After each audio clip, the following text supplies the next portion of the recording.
Hello, everyone, and welcome back to another episode of the Always Compete Seahawks podcast. I am Sam, that is Mike, and today we'll be talking about a very interesting topic in the Seahawks world right now, and really in the NFL world in general, and that's free agent. It sounds weird to say this on May 30th, but free agent KJ Wright, who may be coming off the best year of his career, is now still a free agent, despite him playing out of his mind last year. All Seahawks fans can relate to that. So it's beginning to get to that point where it's like, is KJ going to resign? Is he going to go somewhere else for super cheap? Are the Seahawks even trying to get KJ? Pete Carroll recently said that the door's open, which I don't know what the hell that means. Pete Carroll just speaks in cryptic all the time. He speaks in cryptic every time he speaks. Next week, because of the report today, people will be like, hey, Pete, are you interested in Julio Jones? And he'll be like, we'll just wait and see. And like, what does that mean? What is that? Yeah, mean? It's so weird. It could be like a reporter could be like, hey, is Russell Wilson the starting quarterback? You'd be like, well, we got great competition in camp. We're gonna figure it out. Like, Gino's really playing great right now. Yeah, Gino's getting some good reps. Like, just say it. Yeah, come on. But anyways, we're gonna be talking about, should the Seahawks actually re-sign KJ? If we do re-sign him, how much would we re-sign him for?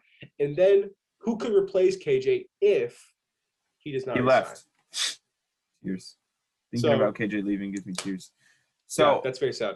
I think one of the things that is so interesting about KJ Wright is he is the longest tenured Seahawk, right? Currently. He's the only Seahawk that has ever been seen in those ugly gray uniforms. And I'm sorry, those are so ugly. Yeah, they're ugly. They're so ugly. Like, talk about a glow up.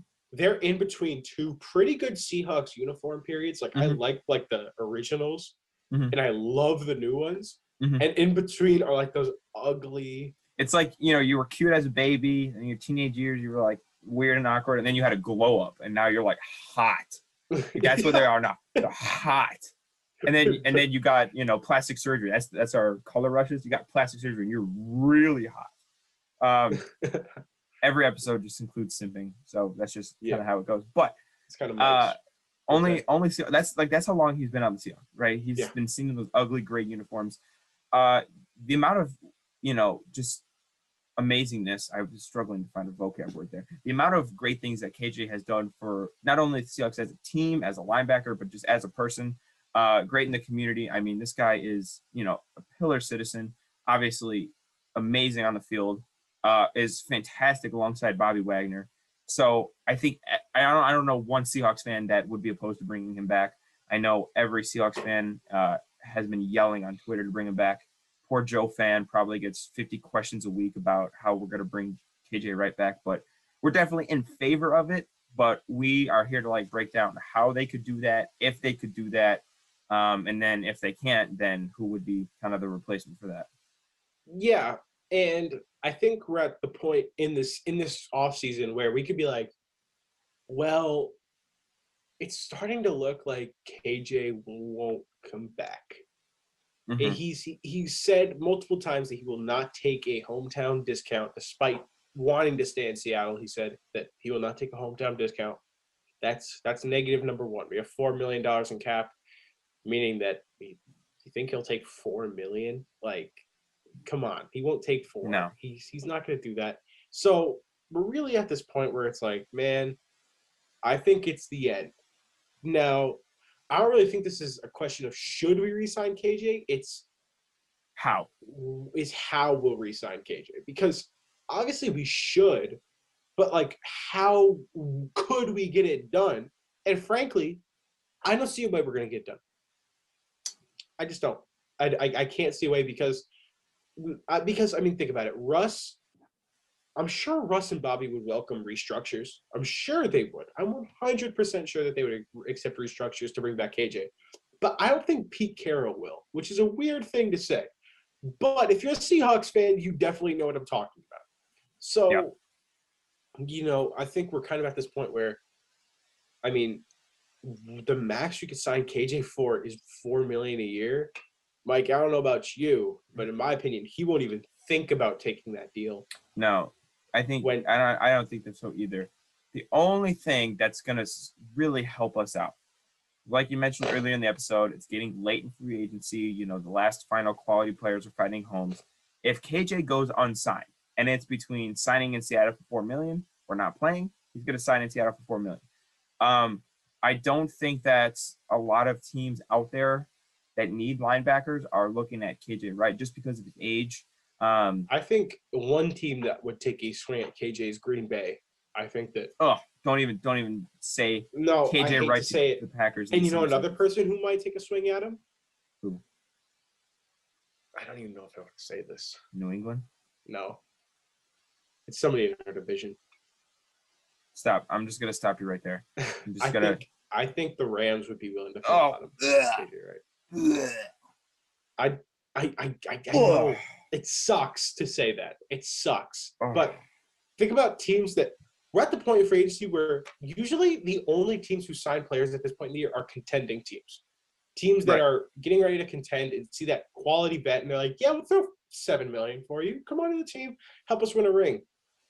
The Packers and Rams are contending teams that need linebackers. So I would not be surprised to see like Green Bay be like, hey, man, here's 2 years, $13 million, 6.5 annual, and come on and win. I think he would take 2 years, 13 over 2 years, 8 all day, in my opinion. Yeah, obviously. Yeah. But another thing, what we could do is we could offload the contract. We'd say, hey, the first year is 4, and the next year is 9, right? So it's 2 years, 13, but it's 4 and 9, whereas it's 6.5 and 6.5. So.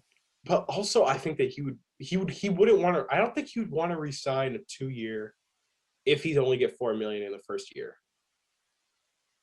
You kind of feel me? Because like he's coming off a career year and he's only not getting paid because the cap is so low. So, right. You know, like I think that he would want his next closest chance to get into the market under a good salary cap, because he really, honestly, no salary cap issues this year. He's signing like a $20 million deal over 2 years or something like that with a team. Yeah, he played that good last year. So, you know, it's tough, and I just think that at this point you can kind of write it off. I think that it's reasonable to be like, yeah, KJ's not coming back. You know, I actually disagree. I'm not saying that I think he's coming back for sure, but I think there's a better chance than people give it credit for, because like I said, if it's between not playing or coming back to Seattle for a year for $4 million, he's going to come back 1 year, $4 million. So that's personally what I think. I would probably give it a 40% chance that he resigns. Again, I'm not overconfident, but I'm also not shutting the door on it. I'm thinking there's a realistic possibility that he could resign, but I also understand that the odds are not currently in our favor. But I wouldn't be too surprised if he signed back, to be honest. In my opinion, anyway. You can call me a defraud, I don't care, but that's just what I think. Yeah. In my opinion, I don't know if it would be super wise to re-sign KJ to a multi-year deal at this point, because you're kind of sitting here and you're saying, well, we have Bobby. Bobby's the best linebacker in football. Period. And Preach. he's going to be the leader of his defense. So we're kind of then saying, well, it's Jordan Brooks' time. It's Jordan Brooks' season in Seattle, and it's totally reasonable to say that he'd probably take strong side spot where KJ played. Or did KJ play weak side? I can't remember. KJ was the weak. He was the will, I'm pretty sure. I got to look it up. But so if my instincts serve me correct, he was the will.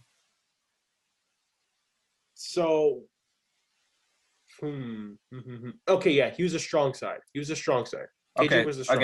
Defraud strikes again, I guess. I don't know. I was totally off. Yeah, so if I had to imagine, I'd say Jordan Brooks moves to strong. Cody Barton plays weak. Yeah.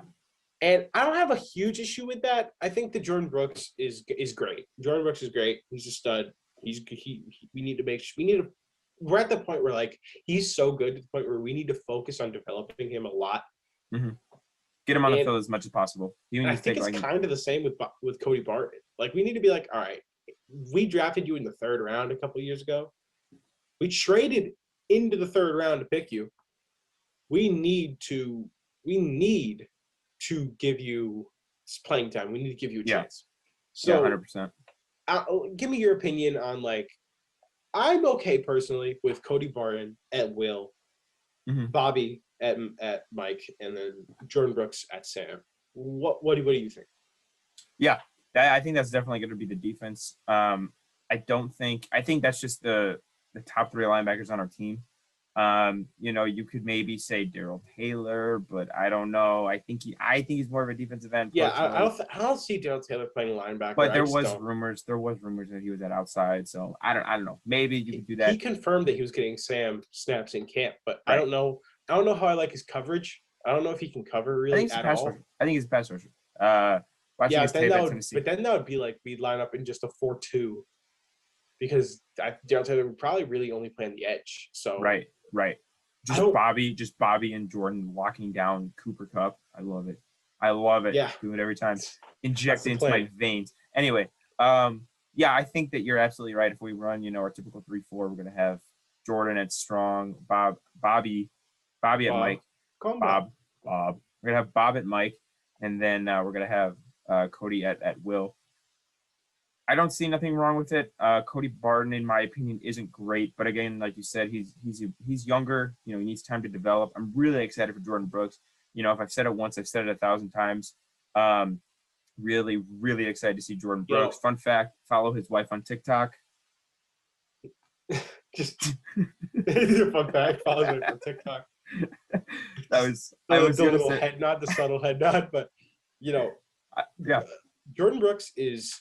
Like we're at that point in the team where the Seahawks need to focus on DK Metcalf and Jordan Brooks being the future of the team. Like the future, 10 plus years of the team are going to be focused on DK and Jordan Brooks because DK is going to get paid big time next year. I don't care what you say. DK is going to get paid. Oh, in the next 1 to 2 years, he's getting D-Hop money for sure. Yeah, he's going to get 25 plus. Because I think Michael Thomas is making 25. I think Michael Thomas is making 25. And, DK Metcalf can run more than slant routes. So I'd say give him 26. Yeah. Maybe 30. Give him quarterback money. Honestly, just give him the whole team. Just give him the rights to the Seahawks. Sell him the team. Sell the team, and that's his contract. Just sell the team. Contract. He retires. It's gonna be like MJ playing. It's gonna be like MJ playing for the Wizards while he was also in the front office. Just let him. Let him run the team and play at the same time. Exactly. Russ's head coach, go Hawks. Yeah. DK just doing a Nesquik in the office. My God. Love it. I love it. Honestly, to wrap this episode up, what you can kind of take away from us is that DK could come back. Is it likely he'll come KJ. back? I don't say so. Mike may say so. I don't think so. I don't think he's going to come back. Yeah. But the future, but our current and future isn't totally tanked if KJ doesn't come back. That's what you guys have to remember. I don't think it's a casualty if he emotionally it's a casualty. I don't think our team is too much worse from losing KJ. No. Yeah. Is it worse? Obviously. But is it so much worse? It's like, oh man, this is a playoff missing. This is a bad, right. Yeah. Like how Seahawks fans were last year with Clowney. Like Seahawks fans, we were all wrong with Clowney. John Schneider told us all, shut the F up. Yeah. I know what I'm doing. John we trust at this point because exactly, dude. John could sign the 5'5" Walmart employee that just bagged my groceries, and I'd be like, all right. Sure, man. Let's give him a shot. He's gonna score 8 touchdowns. Yeah, I mean, obviously that's how it goes at this point. That's the story of Thomas Rawls right there. That's literally how. No, that's Chris Matthews. That's Chris Matthews. Yeah, that's literally Chris Matthews. Yeah, I bet John. Chris Matthews was working at Foot Locker. I bet John just went to buy shoes and saw this 6'5" guy. Was like, "You play football?" And he was like, "Yeah, all right." I played at come start the Super Bowl. 4 Savannah State University of Tech, and it'll be like, come on down. You're a Seahawk. You'll be like, all right, you're going to recover an onside kick in the championship game, and then you're going to start out in the Super Bowl. But then we're not going to bring you back. You'll never play again. Yeah, we'll never see you. We'll just see you. But that's going to be it. Thank you for watching. Subscribe to the channel. Drop a like. And as always, we want you to drop stuff in the comments. If you have an opinion saying like, hey, I think we should give KJ the Supermax and release Russell Wilson to make the money, go ahead. Let us know because that's honestly the best idea I've ever heard. I mean, personally. Everybody's entitled to their opinion, even though they're wrong. right. You're entitled to your opinion. Yeah. Obviously. So let us know. Why not? And listen to this wherever you get your podcasts. We're dropping now consistently on the podcast front. And follow me on Twitter at Trey Brown Season spelled SZN, and Mike at Mike underscore Mike D Mike. It's Mike DFran _7. I think. I don't know. Mike. Yeah. Just type it in. You'll find me. Yeah, just type in Mike DFran. The handsome guy with the red cap on. That's me. So but thank you guys for watching. We'll see you next time. Peace.